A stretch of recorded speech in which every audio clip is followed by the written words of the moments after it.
रुक जाओ, इतनी जल्दी क्या है? एक सेकंड,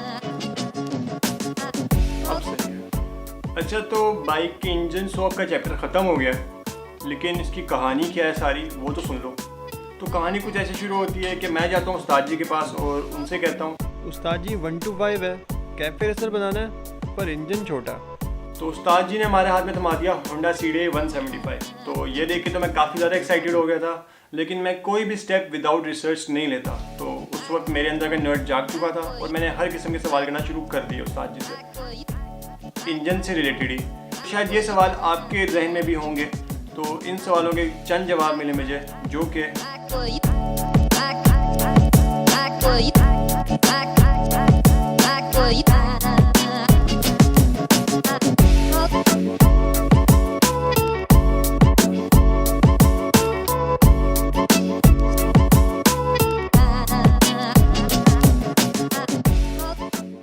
तो इसके बाद मैंने इंटरनेट पे हर जगह ढूंढना शुरू कर दिया, लेकिन इस सवाल का जवाब हमारे गूगल भैया भी नहीं दे पाए कि आखिर ये इंजन किस बाइक का है। तो मुझे भी नहीं पता ये इंजन किस बाइक का है। अगर आपको पता है तो मेरे इल्म में इजाफा कर सकते हैं आप। तो काफ़ी सोच विचार के बाद हम इंजन खरीद के घर ले आते हैं और काफ़ी मेहनत के बाद हम इंजन को फिट भी कर लेते हैं। पर इस फिटिंग के बाद हमें 3 छोटे मसले और 2 बड़े मसले फेस करने को मिलते हैं। तो पहले बात कर लेते हैं छोटे मसलों की। तो इनकी लिस्ट कुछ ऐसी शुरू होती है कि पहले नंबर पे कि हमें बाइक की इंजन की वायरिंग करनी नहीं आती। दूसरे नंबर पे गियर पेडल की फिटिंग नहीं हो रही। तीसरे नंबर पे कि क्लच की तार ज़रूरत से ज़्यादा लंबी है। तो पहले इनका काम करवा लेते हैं, फिर आगे बात करेंगे।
तो इस पॉइंट पे उस्ताद जी इंजन की वायरिंग कर चुके होते हैं और ये कोई इतना लेंथी प्रोसेस नहीं था। 5-10 मिनट में इंजन की वायरिंग हो गई थी आराम से।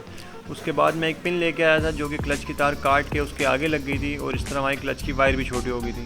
असल मसला तब शुरू होता है जब कोई भी गियर पेडल हमारे इंजन के साथ कनेक्ट नहीं हो रहा होता। 2-3 गियर पेडल मैं लेके आता हूँ, पर उनका साइज़ इस तरह का होता है कि वो इंजन पे नहीं लग रहा होता। आखिर में हम कुछ इस तरह करते हैं कि हम 70 का गियर पेडल लेके आते हैं और जो उसका नॉब होता है जो गियर रोड के साथ कनेक्ट होता है उसको काट के हम 1 to 5 के गियर पेडल के साथ वेल्ड कर देते हैं। इस तरह जो हमारा गियर पेडल था उसकी विड्थ या चौड़ाई ज़्यादा हो गई, उससे वो हमारे इंजन के साथ ईजिली कनेक्ट भी हो गया। तो अब गियर डालते हुए वो इंजन के साथ ना लग रहा था और ना रगड़े खा रहा था।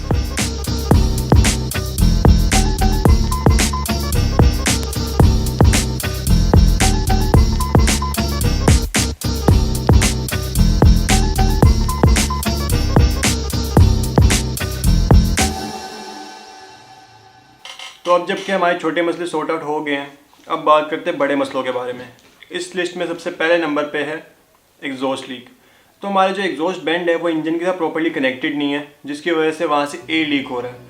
पर ये इतना बड़ा मसला नहीं है कि हम बाइक ना चला सकें, तो ये हम फिर कभी ठीक करेंगे। अब बात करते हैं दूसरे मसले के बारे में जो काफ़ी कंसर्निंग था मेरे लिए। तो जब इंजन को हम धो रहे थे तो इंजन का हमें ऑयल लीक नज़र आ रहा था जगह जगह से, और ये काफ़ी कंसर्निंग फैक्टर था मेरे लिए, क्योंकि मैं डर रहा था कि मेरा सारा टाइम ज़ाया ना हो जाए इस पर, मेरे पैसे ना ज़ाया हो जाएं और कहीं ये इंजन जवाब ना दे जाए। पर एट द एंड मुझे उस्ताद जी पूरा भरोसा था कि इस इंजन को कुछ नहीं होगा, और मैंने हिम्मत करके ये इंजन बाइक में फ़िट कर दिया। तो जब ऑयल चेंज किया मैंने तो पता लगा कि ऑयल हमारे सिर्फ ड्रेन प्लग से हो रहा था, जिनको मैंने साफ़ करके जब दोबारा लगाया तो ऑयल लीक अल्हम्दुलिल्लाह कम्प्लीटली ख़त्म हो चुका था। तो अब जबकि हमारे सारे मसले सॉर्ट आउट हो गए हैं, तो अब टाइम है टेस्ट रन करने का।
रखा है?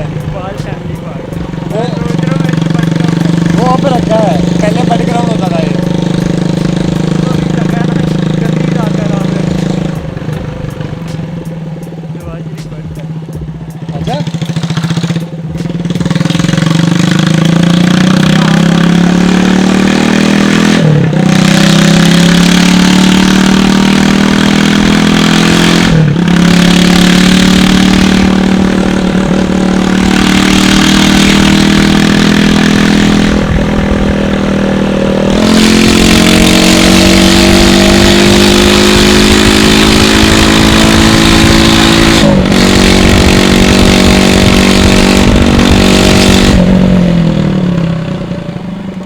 बस।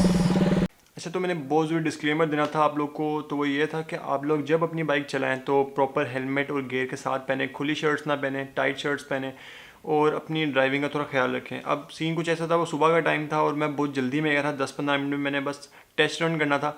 मैंने बाइकों की लिमिट्स वगैरह क्रॉस नहीं करनी थी, इस वजह से मैंने कोई हेलमेट या फिर टाइट शर्ट या फिर इस तरह करके ग्लव्स वगैरह प्रॉपर नहीं पहने थे। मैं बस गया और 10-15 मिनट में वापस आ गया था। तो जब आप लोग अपनी बाइक ड्राइव करें तो प्लीज़ इन चीज़ों का ज़रूर ख्याल रखें, मेरी वाली हरकतें ना करें और पिंडी बॉय बनने की कोशिश ना करें। Gears are important. और हाँ, मैंने बाइक का टेस्ट रन किया, सोचा थोड़ा सा रिव्यू वगैरह दे दूँ। तो इंजन तो A1 कंडीशन में और काफ़ी अच्छी परफॉर्मेंस मुझे महसूस हुई है। उसके बारे में हम एक आधी वीडियो में डिस्कस करेंगे जब उसका हम प्रॉपर दूसरी बात, उसकी ब्रेकिंग पे बहुत ज़्यादा काम करने वाला है, क्योंकि पिछली ब्रेक तो बिल्कुल भी काम नहीं कर रही, अगली ब्रेक फिर भी थोड़ा सपोर्ट दे रही है। और जो इंजन की इस टाइम पावर है, ब्रेक्स पे काम करना काफ़ी ज़रूरी है इस टाइम। अच्छा, तो बाइक का आपने रन देख लिया है और होपफुली आपको पसंद भी आया होगा। तो कुछ सवाल थे आप लोग के जो कंटिन्यूसली मेरे से पूछे जा रहे थे, तो उन सवालों का जवाब दूंगा मैं अब। तो ये इंजन कौन सा है, तो मैंने पहले बता चुका हूँ, ये इंजन है होंडा CDI 175 जो कि CDI कन्वर्टेड है। दूसरा ये कि आपने ये इंजन कहाँ से लिया। मैंने ये इंजन अपने मैकेनिक से लिया था, जिससे मैं कोई 3-4 साल के ज़्यादा वक्त से मैं अपनी बाइक का काम करवा रहा था। तो मतलब काफ़ी ट्रस्टेड मैकेनिक है मेरा, और मुझे उसके पास इंजन आया हुआ था, 1-2 किस्म के इंजन थे, तो मुझे ये पसंद आया, मैंने ये परचेज़ किया था और मुझे काफ़ी ट्रस्ट था कि भाई ये इंजन चलेगा अच्छा। तीसरा सवाल ये था, बहुत ज़्यादा पूछा था लोगों ने कि ये इंजन आपने कितने का लिया है। तो ये इंजन मुझे तकरीबन 20-25 के फिगर के बीच में मिला है। वो इस तरह के, जब मैंने इंजन लिया उसके बाद इसमें कुछ ऐसी चीज़ें थी जो मुझे लगानी पड़ी, जैसे कि मुझे जो गियर पैडल है उसमें मुझे मॉडिफिकेशंस करवानी पड़ी थी। उसके बाद छोटे मोटे और काम थे जिसका आपको थोड़े बहुत खर्चे पड़ जाते हैं। तो ये 20-25 के दरमियान मुझे मिल गया था इंजन। अगर आप लोग ये चाइना का इस तरह का इंजन आप ख़रीदने जाओ तो आपको भी 45-40 के रेंज में मिलेगा। और ये इंजन हमें कहाँ से मिलेगा या हम कहाँ से इंजन इस तरह का ले सकते हैं, तो आप लोग इस तरह का इंजन मकलोर रोड से ले सकते हो। वहाँ से आपको न्यू इंजन मिल जाएंगे, पर वो चाइना के होंगे और उसकी मैं गारंटी नहीं दे सकता कि वो किस तरह के इंजन हैं, क्योंकि मैंने पर्सनली कभी चाइना के इंजन यूज़ नहीं किया, ना कभी चला के देखे। और दूसरी जगह से आपको बिलालगंज से मिल जाएंगे, पर बिलालगंज पे आजकल चाइना का माल काफ़ी ज़्यादा आया हुआ है, तो आपने उस चीज़ का भी ख्याल रखना है। आपने कंपनी की अच्छी चीज़ लेनी है, यूज़ में मिलेगी, कंडीशन आपने वो खुद थोड़ी जांच पड़ताल आपको करनी पड़ेगी। तो बिलालगंज से और मकलोर रोड से आपको इंजन मिल सकते हैं, नए भी और यूज भी। और उसके बाद सवाल था कि इंजन की डॉक्यूमेंटेशन का क्या हिसाब किताब है। इंजन की डॉक्यूमेंटेशन कुछ इस तरह होती है कि आप एक्साइज ऑफिस जाके अपने जो बाइक के पेपर्स है उस पर आप इंग्रेव करवा लेते हो, मतलब नंबर चेंज करवा लेते हो, इंजन नंबर चेंज हो जाता है और आपका इस तरह काम हो जाता है। तो इतना कोई डिफ़िकल्ट प्रोसेस नहीं है, लेकिन इसके बारे में मैं डिटेल वीडियो या फिर ब्लॉग टाइप बना लूँगा जब मैं इस इंजन का मैं अपने कागजात पे चेंज करवाऊँगा।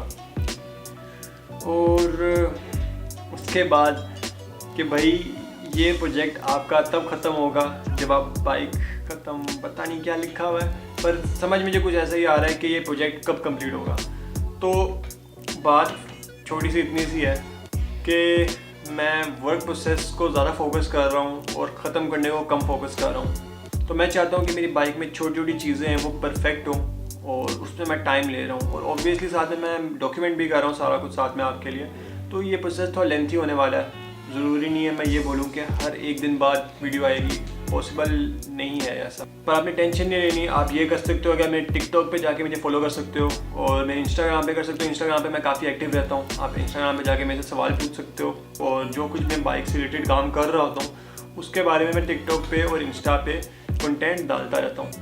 तो उम्मीद है आपको मेरा चैप्टर 1 इंजन स्वैप का पसंद आया होगा और आगे मैं बाइक पे क्या करने वाला हूँ वो उसके बारे में थोड़ा सा आपको मैं डिटेल दे देता हूँ। तो होगा कुछ ऐसा कि हमने बाइक की सीट तैयार करनी है और सीट तैयार करने से पहले हम बाइक का बेंड तैयार करेंगे फ्रेम का। तो एक वो काम है बेंड तैयार करना, उसके बाद हमने सीट तैयार करनी है, तो ताकि हमें ये बाइक की जो ओरिजिनल सीट है ये ना यूज़ करनी पड़े, जिसकी वजह से बाइक की लुक काफ़ी ख़राब हो रही है।